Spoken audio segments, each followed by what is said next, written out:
Assalamualaikum warahmatullahi wabarakatuh.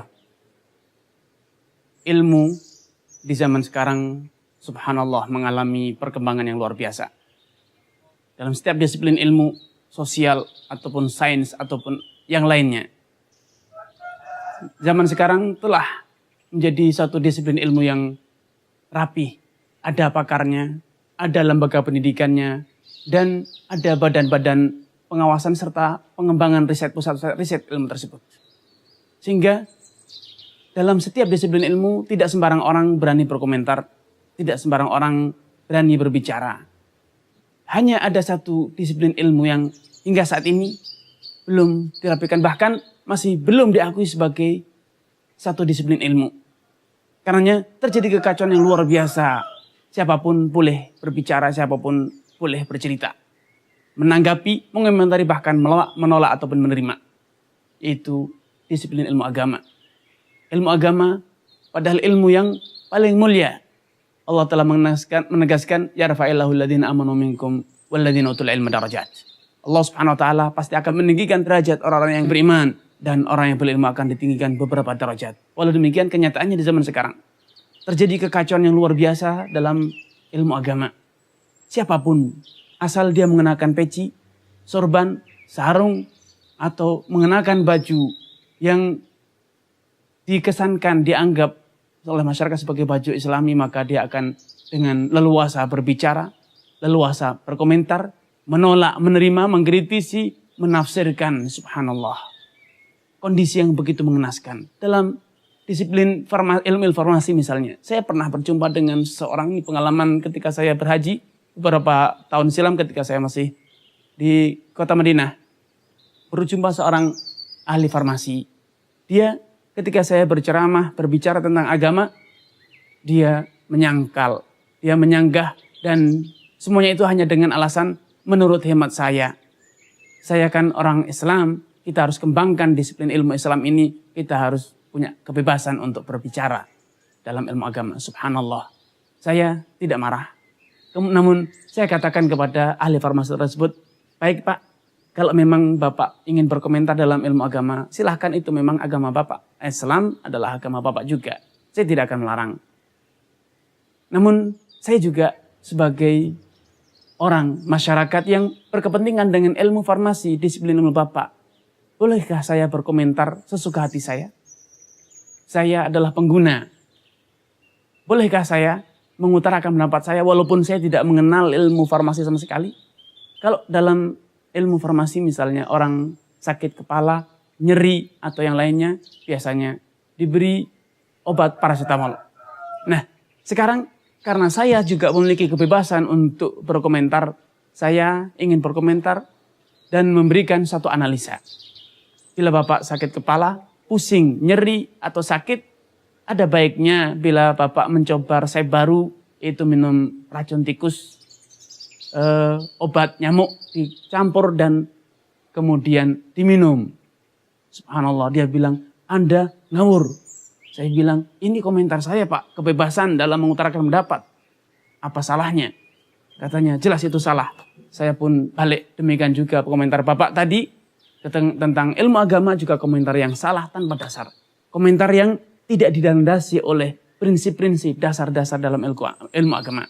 Kondisi terjadinya kekacauan dalam disiplin ilmu agama ini sudah jauh-jauh hari dikabarkan oleh Rasulullah SAW melalui sabdanya, Innallah la yantazi'u ilman yantazi'u min suduri al-ibad. Artinya Allah Subhanahu wa taala tidaklah mencabut ilmu dari hati para ulama. Tiba-tiba para ulama lupa, bukan itu cara Allah Subhanahu wa taala mencabut ilmu. Namun ilmu dicabut dengan apa? Dimatikannya para ulama. Hatta idza lam yubqi aliman, sehingga tatkala tidak lagi tersisa seorang alim pun, ittakhadhan nasu ru'usan juhalan. Masyarakat mengambil, menobatkan, menganggap ru'usan juhalan, orang-orang bodoh sebagai pimpinan mereka, sebagai panutan mereka, sebagai guru agama mereka. Fasu'ilu, kemudian mereka ditanya, fa'aftau bi ghairi ilmin fadalu adalu. Ketika mereka ditanya, mereka berfatwa, menjawab tanpa dasar ilmu. Akibatnya apa? Mereka pun sesat dan menyesatkan. Dan Sudah tidak diragukan lagi bahwa ketika terjadi kekacauan dalam ilmu agama, pasti akan terjadi ketimpangan dalam banyak hal.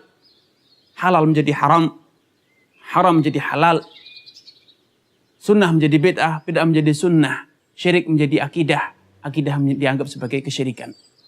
Yang ma'ruf menjadi mungkar, yang mungkar menjadi yang ma'ruf. Sebagaimana Rasulullah SAW gambarkan, idza wusidal amr ila ghairi ahlihi fantadhir sa'ah.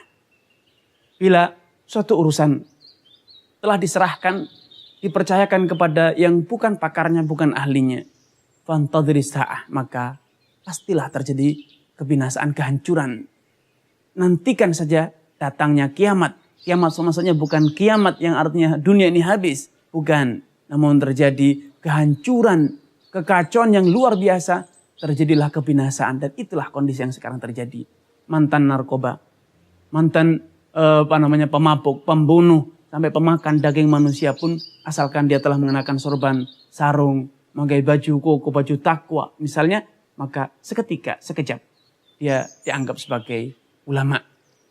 Mantan pedangdut pun, mantan penyanyi rocker pun, asalkan dia telah bisa membaca Al-Quran, sedikit membaca hadis, maka langsung memiliki pengikut yang banyak, diundang ke sana kemari untuk berceramah. Inilah kekacauan yang hakiki.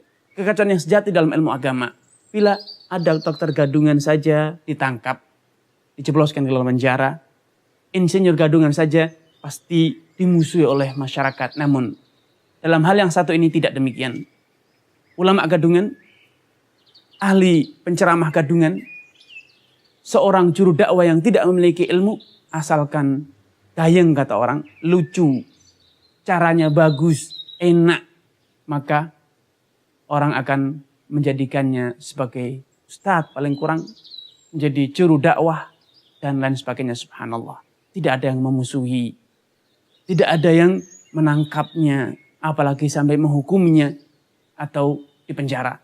Abdurrahman, salah seorang sahabat Imam Malik yang disebut dengan Abdurrahman Ar-Ra'i. Dia suatu hari mengatakan, menangis. Ketika dia menangis, ditanya oleh sebagian muridnya, kenapa engkau menangis? Beliau mengatakan, innahu, jatinya di zaman kita ini, la ba'du man yuftiha huna ahaq bisajni minas surraq, katanya. Sungguh, sekarang ini saya sudah mendapatkan bukti bahwa sebagian orang yang berfatwa di zamanku ini lebih layak untuk dipenjara dibanding para pencuri.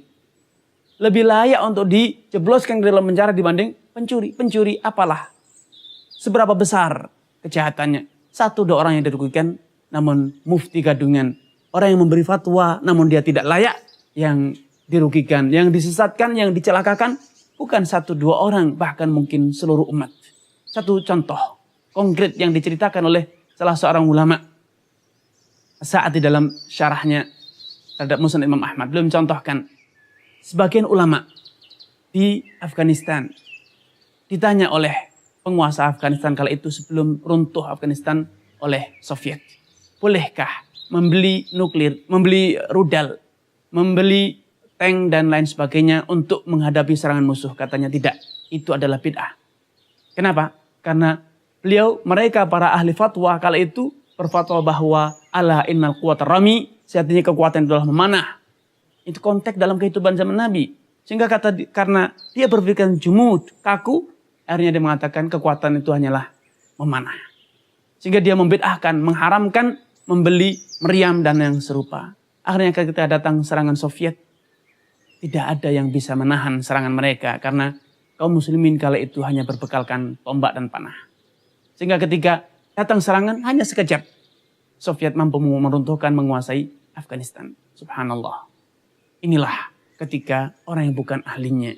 Ini salah satu gambaran bagaimana ketika orang yang bukan ahlinya dimintai fatwa, terjadilah kekacauan, kehancuran. Dan yang merasakan kehancuran, yang menanggungnya bukan 1-2 orang. Sehingga lebih layak untuk dipenjara dibanding surrak, dibanding pencuri. Karena saudara-saudara semangat akidah, kalau memang pemerintah kita tidak memenjarakan mereka, paling kurang Anda yang memenjarakan mereka dengan apa? Dengan tidak berguru kepada sembarang orang. Namun pilihlah dengan siapa Anda berguru. Kepada siapa Anda meminta fatwa sehingga Anda menjaga keutuhan agama Anda. Wallahu ta'ala a'lam. Wassalamualaikum warahmatullahi wabarakatuh.